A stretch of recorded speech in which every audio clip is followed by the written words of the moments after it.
में अगर इतनी जोर से गर्मी रहती है, धूप का तापमान इतना बढ़ जाता है, जो व्यक्ति 8-10 बजे भी घर से निकलना उसके लिए दुश्वार हो जाता, लगता कपार फट जाएगा, धरती भी पूरा तप जाती है। उसी प्रकार वहां पर एक सूर्य नहीं 12 सूर्य उदयमान होते। कितने? 12 सूर्य। जैसे प्रलय कालीन बेला में जब सृष्टि का लय प्रलय होने की नौबत आती तो 12 सूर्य उगते हैं और पूरे पृथ्वी को बंजर बना देते हैं। तब पूरे सुख में पृथ्वी पर लगता कि आग लग चुकी है, गाछ वृक्ष पेड़ पौधे सब एकदम जर्जर हो जाती है। अंत में तब जोर से वर्षा इतनी होती जो पूरी सृष्टि लय प्रलय आने जलमग्न हो जाता है।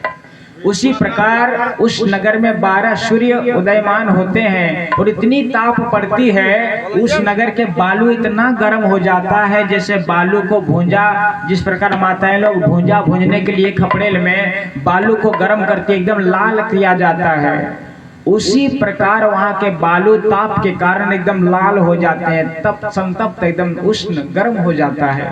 ऐसे गरम गरम बालू में वह लंगा पांव रखता है बेचारे के तो फोड़े हो जाते हैं, बड़ी मुश्किल से चलने में असमर्थ हो जाता है, मूर्छित अवस्था में कभी कभी गिर जाता है। जमदूत मारता पिटता फिर उठता है, फिर मुश्किल से यात्रा करता है। बोलिए वृंदावन बिहारी लाल की जय। यानी बड़ी कठिनाई से चलने का मन करता नहीं, लेकिन जबरन उसे मार पीट कर ले जाया जाता है।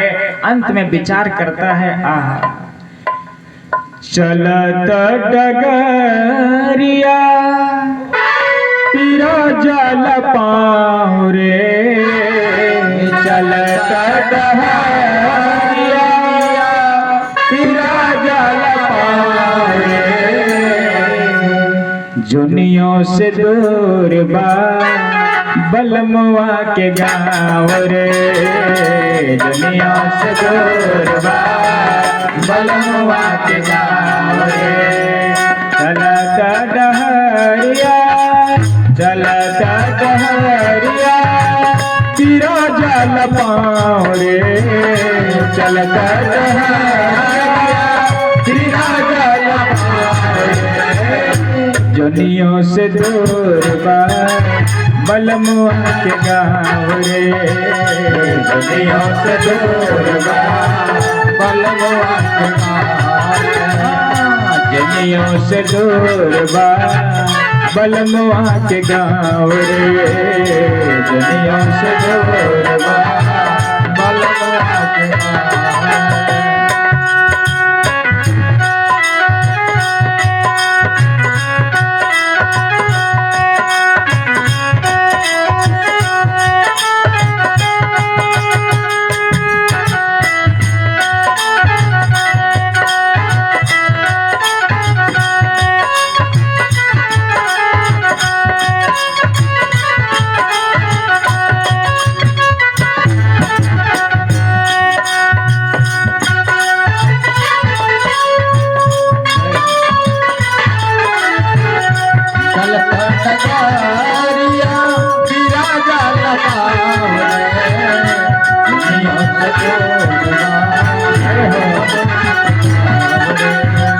दुनिया से दूर बा बलमुआ के गाँव रे, दुनिया से दूर बा बलमुआ के गाँव रे। करनी न धरनी तो फेरा में परनी, करनी न धरनी फेरा में परनी, दरार कठिन पार कैल बैतरनी, दरार कठिन पार उसी जमराज के भयंकर मार्ग में महान दुख देने वाली बैतरनी नदी भी मिलती है। जब बैतरनी नदी के निकट वह पहुंचता है तो पछताता कि मैंने कोई धर्म कर्म किया नहीं, अब मेरे लिए मुश्किल हो रहा है बैतरनी को पार करना। करनी न धरनी तो मेरा में मरनी, करनी न धरनी मेरा में मरनी, बड़ा रे कठिन पार कैल बैतरनी, बड़ा रे कठिन पार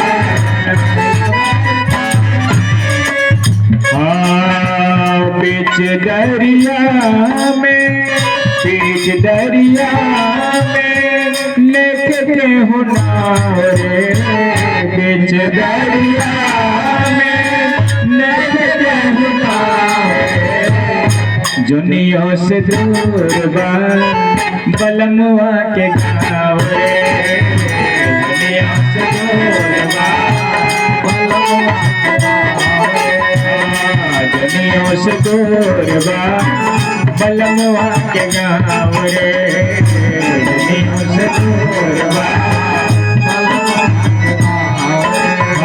चलता दहरिया तेरा जाल पाँव रे, चलता दहरिया तेरा जाल पाँव रे, दुनिया से दूर बा बलमुआ के गाँव रे, दुनिया से दूर बा बलमुआ के गाँव रे, दुनिया से दूर बा बलमुआ के गाँव रे, दुनिया से दूर बा बलमुआ के गाँव रे, दुनिया से दूर बा बलमुआ के गाँव रे, दुनिया से दूर बा बलमुआ के गाँव रे।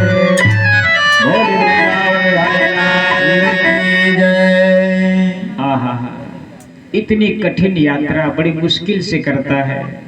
एक जगह बट वृक्ष मिलते हैं, वहां पर कुछ क्षण विश्राम का अवसर मिलता है, लेकिन वह अपने घर परिवार वालों को याद करता है। जमदूत कहते हैं, रे मूर्ख, अभी भी तुम्हारा मोह भंग नहीं हुआ है क्या? पुराणों में कथा सुनी नहीं थी कि जहां से आया व्यक्ति वहां जाना पड़ता है, और केवल कर्म ही साथी होता है, कर्म ही साथ देता, अच्छे बुरे कर्मों का फल सबको भोगना पड़ता है। काश तुम बुरा कर्म ना किया होता तो ये तुम्हारे लिए बुरे दिन नहीं आते।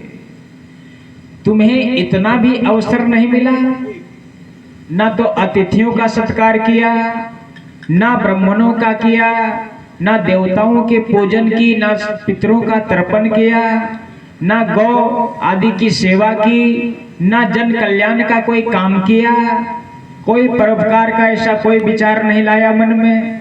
अरे द्वार पर आए हुए कौआ और कुत्ता के लिए भी तुमने जरा सा अनाज नहीं निकाला। धिक्कार है तुम्हारे जीवन का। किसी को भोजन कराया होता तो आज भूखे तुम्हें जमराज के मार्ग में तड़पते हुए भूखा प्यासा चलना नहीं पड़ता। जीवन में अगर कहीं जलाशय का निर्माण किया होता, पशु पक्षियों को पीने के लिए, अन्य जीवों को कभी पानी पिलाया होता, तो आज तुम्हें प्यासे तड़पना नहीं पड़ता। अगर जीवन में अपने हाथों से वृक्षारोपण भी किया होता तो आज कड़ाके की धूप में तुम्हें चलना नहीं पड़ता, विश्राम मिलता, छाया मिलती, लेकिन तुमने कोई ऐसा काम नहीं किया ताकि परोपकार जैसा अन्य लोगों को, जीवों को विश्राम मिले, शांति मिले, सुख मिले, साम्राज्य मिले, कुछ भी ऐसा काम नहीं किया। अपनी इंद्रियों की तृप्ति के लिए तुमने मेहनत की, भोग के जीवन में बिताया, भोग के लिए सब कुछ किया, कभी योग नहीं किया, साधन नहीं किया, और अपने परिवार जनों के पालन पोषण के लिए, कुटुंब जनों के पालन पोषण के लिए, यानी जो कुछ भी तुमने किया स्वार्थ बस किया, कभी परमार्थ मार्ग में कदम नहीं रखा, जिसका परिणाम स्वरूप या फल तुम्हें प्राप्त हो रहा है। चलो अब तुम्हें नरक में जाकर इसका प्रायश्चित करना पड़ेगा। जैसा फल कर्म किया वैसा फल तुम्हें पाना ही पड़ेगा।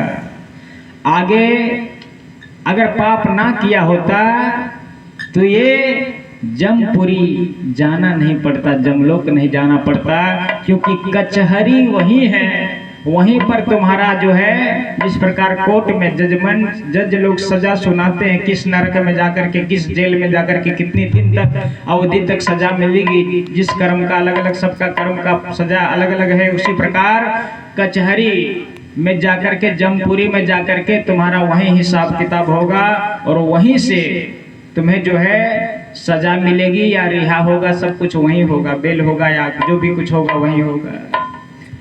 इसलिए कवि ने बड़ा सुंदर भाव दिया है,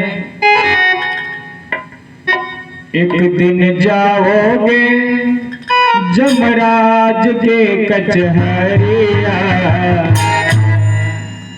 व्यक्ति यहाँ गलती करता है, थानेदार आते हैं, थानेदार प्रशासन पुलिस पकड़ कर ले जाती है। लेकिन यहाँ यह भी होता है, पैसा कौड़ी देने के बाद यहीं से यहाँ बेल मिल जाता है, फिर आगे बढ़ता नहीं है मामला। कोर्ट में भी जाने के बाद कुछ इधर उधर करते हैं, सोर्स पर भी लगाते हैं तो कल्याण होता है। लेकिन वहां पर न कोई सोर्स पर भी काम करेगा, न कोई घूस काम करेगा। लंगा जाओगे लंगा आए हो। इसलिए कवि का कहना है, एक दिन जाओगे जमराज के कचहरिया, छोड़ के नगरिया। एक दिन जाओगे जमराज के कचहरिया, छोड़ के नगरिया। एक दिन जाओगे जमराज के कचहरिया, छोड़ के नगरिया। जाओगे जमराज के कचहरिया, छोड़ के नगरिया।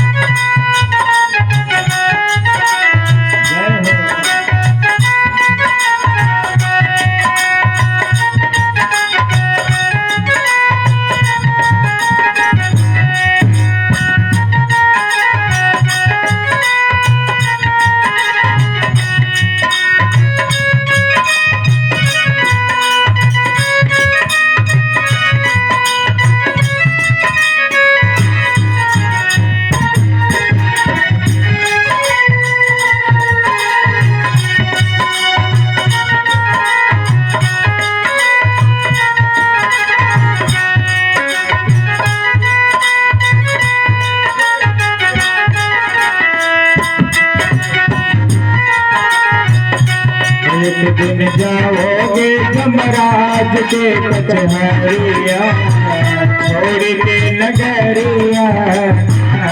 एक दिन जाओगे जमराज के कचहरिया, छोड़ के नगरिया। आगे कवि का कहना है, ये दुनिया बाटे सपना, इनवा के होने के अपना। ये दुनिया बाटे सपना, इनवा के होने के अपना। ये दुनिया बाटे सपना।